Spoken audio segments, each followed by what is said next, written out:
Bismillahirrahmanirrahim. Assalamualaikum warahmatullahi wabarakatuh.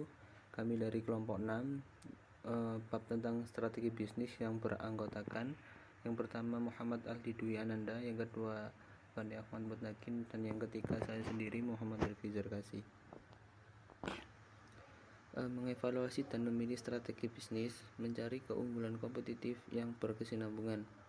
Ketika mengevaluasi dan memiliki strategi bisnis agar menjadi sukses, diperlukan analisa yang cukup kuat untuk menciptakan keunggulan kompetitif. Bisnis menjadi berhasil karena memiliki keunggulan relatif terhadap para pesaingnya. Bisnis yang tidak memiliki keunggulan biaya atau diferensiasi biasanya memiliki profitabilitas rata-rata atau bahkan di bawah rata-rata. Pada dasarnya, para manajer disarankan untuk mengevaluasi dan memilih strategi yang menekankan pada salah satu jenis keunggulan kompetitif. Mengevaluasi peluang keunggulan biaya. Para penyusun strategi pertama-tama menganalisa rantai nilai bisnisnya guna untuk menemukan keunggulan dalam kepemimpinan biaya rendah. Kemudian mereka mengevaluasi keberlanjutan dari keunggulan tersebut dengan melakukan penentuan tolak ukur bentuk marketing atas bisnis mereka terhadap para pesaing utama dengan mempertimbangkan dampak dari keunggulan biaya. 5 ketentuan dalam lingkungan kompetitif bisnis tersebut. Keunggulan biaya rendah mengurangi kemungkinan terjadi tekanan pada penurunan harga oleh pembeli ketika pesaing-pesaing utama tidak menandingi harga dari perusahaan biaya rendah.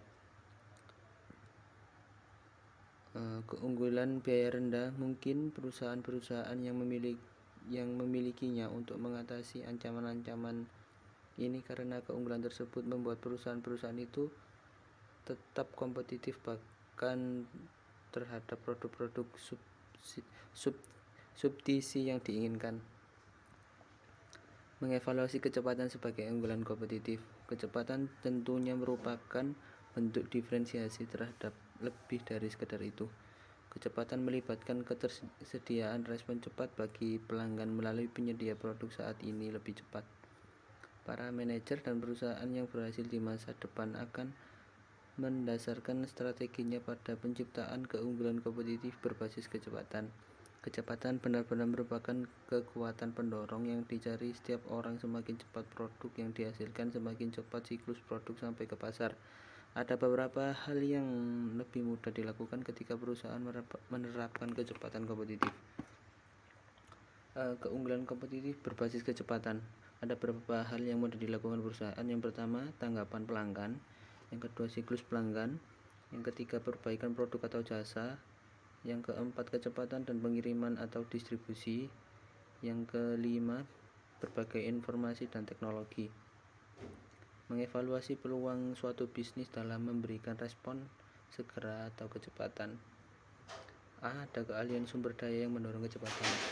Ada keahlian teknik proses. Kedua, pengadaan logistik yang unggul dalam dan luar perusahaan. Ketiga, teknis dalam bidang penjualan dan layanan pelanggan. Berikutnya, tingkat otomasi yang tinggi dan reputasi perusahaan dalam hal kepemimpinan kualitas atau teknis. Yang B, persyaratan organisasional untuk mendukung dan mempertahankan aktivitas pemberian respon segera. Ada koordinasi yang kuat di antara fungsi-fungsi penelitian. Yang kedua, penekanan utama dan kepuasan pelanggan. Yang ketiga, delegasi yang kuat kepada personal operasi.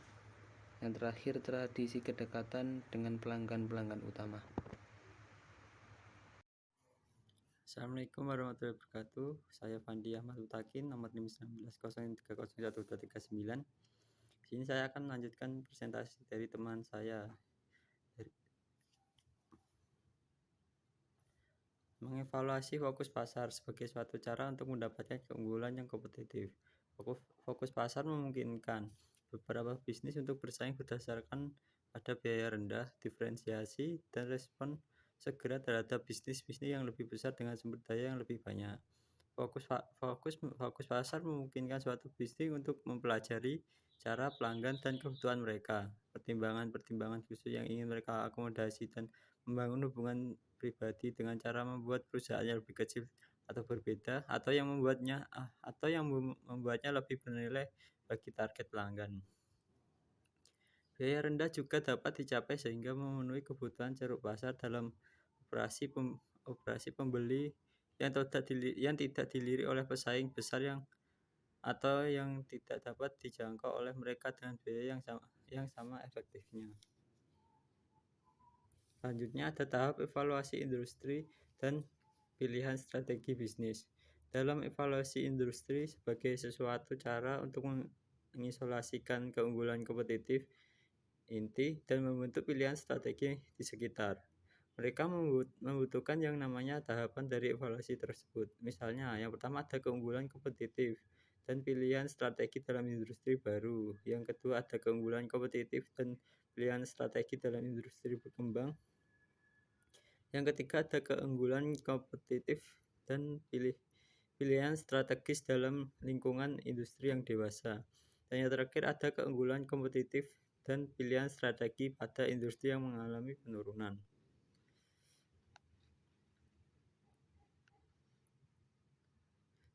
Selanjutnya ada keunggulan kompetitif pada industri terfragmentasi. Industri yang terfragmentasi adalah situasi lainnya di mana jenis-jenis keunggulan kompetitif dan pilihan strategis yang disarankan oleh keunggulan tersebut dapat diidentifikasikan. Industri yang terfragmentasi atau fragmented industry adalah industri di mana tidak ada suatu pun perusahaan yang memiliki pangsa pasar signifikan dan mampu secara kuat untuk mempengaruhi hasil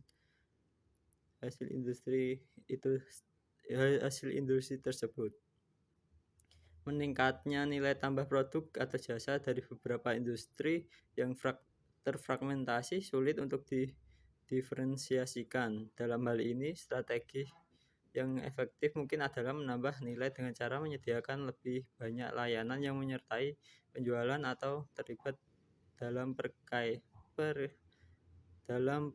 perakitan beberapa produk yang merupakan nilai tambah bagi pelanggan.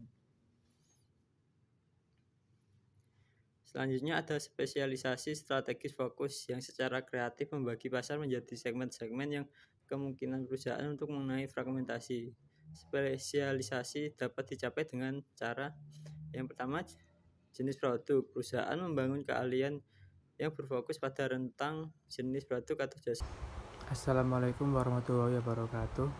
Perkenalkan, nama saya Muhammad Ali Duenanda, NIM 19030125. Di sini saya akan melanjutkan presentasi dari teman saya.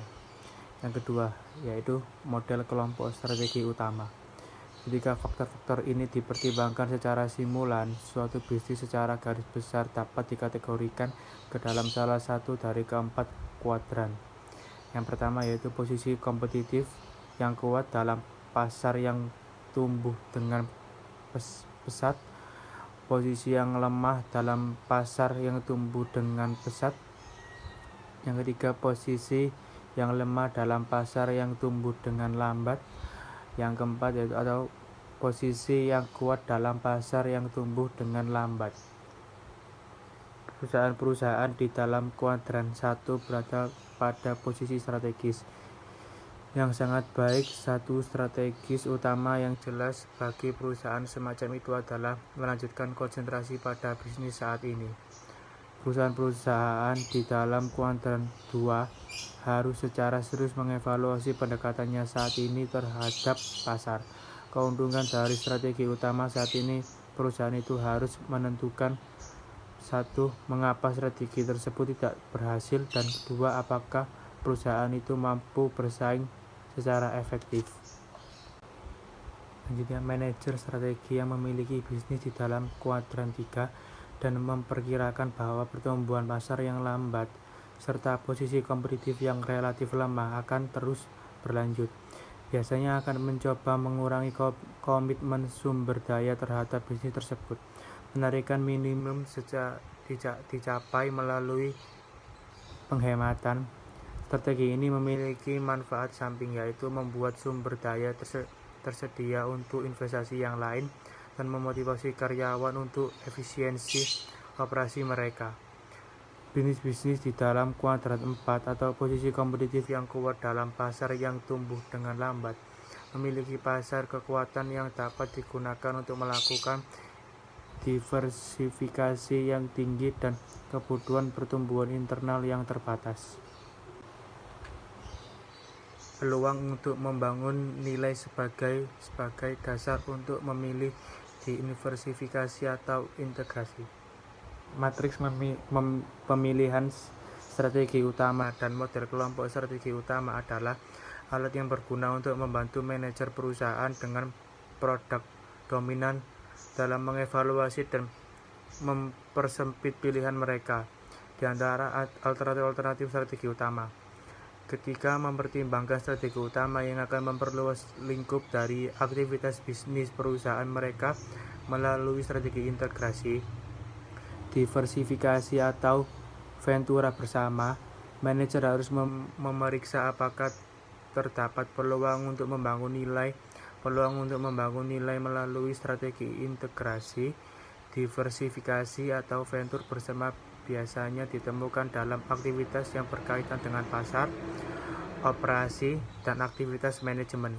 Peluang-peluang semacam itu berpusat pada penekanan biaya, perbaikan margin atau penyediaan produk. Selanjutnya yaitu studi kasus PT Unilever. Untuk menerapkan suatu strategi bisnis yang tepat, perusahaan dihadapkan pada berbagai macam faktor internal dan eksternal perusahaan. Oleh karena itu, keputusan strategi akan mempengaruhi perusahaan untuk dapat mencapai tujuan memaksimumkan laba dan mengalahkan pesaing adalah strategi bisnis. PT Unilever salah satunya di Indonesia yang memproduksi produk kosmetik. Nilai industri kosmetik Indonesia mencapai lebih dari 5 miliar US dollar dengan pertumbuhan rata-rata 12% per tahunnya. Indonesia dengan 250 juta jiwa penduduknya menjadi sebuah lahan potensial bagi pasar kosmetik. Industri ini mengalami perkembangan dengan kenaikan penjualan. Pemerintah juga mendukung perkembangan industri kosmetik dengan memberikan insentif berupa tax allowance dan pembebasan biaya masuk atas import mesin. Industri kosmetik merupakan industri dengan tingkat persaingan yang tinggi di Indonesia. Berikut merupakan daftar 10 perusahaan kosmetik utama yang ada di Indonesia ini. Yang pertama yaitu Lauren Groups, Protect, yang kedua itu Protect Gamble CO, yang ketiga ada Unilever, yang keempat ada Estée Lauder, yang kelima ada Avon, yang keenam ada Shiseido, yang ketujuh ada Kao Corps, yang ke-8 ada Beiersdorf, yang ke-9 ada Johnson & Johnson, yang ke-10 ada Channel. Lembaga survei tersebut setuju bahwa pemimpin pasar untuk industri kosmetik di Indonesia adalah L'Oréal Groups dengan membawahi merek-merek ke-6 seperti Shu Uemura, Gratis, Garnier, Maybelline, Lancome, Essay, The Body Shop, dan banyak lain. Merek-merek otomotif tersebut sukses menjadi merek kosmetik dengan penjualan terbaik dikarenakan adanya pemahaman yang baik mengenai pasar kosmetik di Indonesia. PT Unilever dalam menghadapi persaingan produk kosmetik di Indonesia. Di dalam menghadapi persaingan antar perusahaan, PT Unilever Indonesia Tbk sudah mempersiapkan strategi dalam menghadapi persaingan antar perusahaan. Ada beberapa cara yang dilakukan PT Unilever Indonesia agar dapat tetap bersaing di tengah ketatnya pasar, terutama di pesaing utama PT Unilever Indonesia Tbk adalah Procter & Gamble dan Kraft Food memiliki penjualan kira-kira 140 sampai 150 negara yang berbeda. Nestle juga termasuk salah satu pesaing yang ketat untuk PT Unilever sendiri. Selain itu, Unilever harus mempunyai kemampuan untuk mengantisipasi tren dan kebutuhan konsumen dan kemudian memenuhi kebutuhan masyarakat dengan berbagai cara yang bisa diterima masyarakat, antara lain dengan strategi pemasaran, yaitu yang pertama, diferensiasi produk, yang kedua, berfokus pada peluang pasar, yang ketiga, menguatkan keakraban pelanggan dan pemasok, yang keempat yaitu segmentasi produk. Ada beberapa strategi PT Unilever dalam persaingan produk kosmetik di Indonesia, yaitu yang pertama, strategi promosi, dan yang kedua, strategi berbasis sustainability, yang ketiga itu strategi community engagement, yang keempat, strategi teknologi informasi, yang kelima, strategi fungsional yang melingkup yaitu pemasaran, keuangan, terus kualitas, dan yang terakhir yaitu yang keenam yaitu competitive profile matrix. Dan dari situlah strategi yang dilakukan oleh PT Unilever untuk mengembangkan produk kosmetik di Indonesia. Karena apabila tidak konsisten dalam menjalankan strategi tersebut, kemungkinan terbesar akan kalah bersaing dengan para pesaing-saing lainnya, dan pada akhirnya mengalami kemungkinan terburuk, yaitu mengalami kalah di dalam persaingan pasar. Sekian presentasi dari kelompok kita. Terima kasih. Assalamualaikum warahmatullahi wabarakatuh.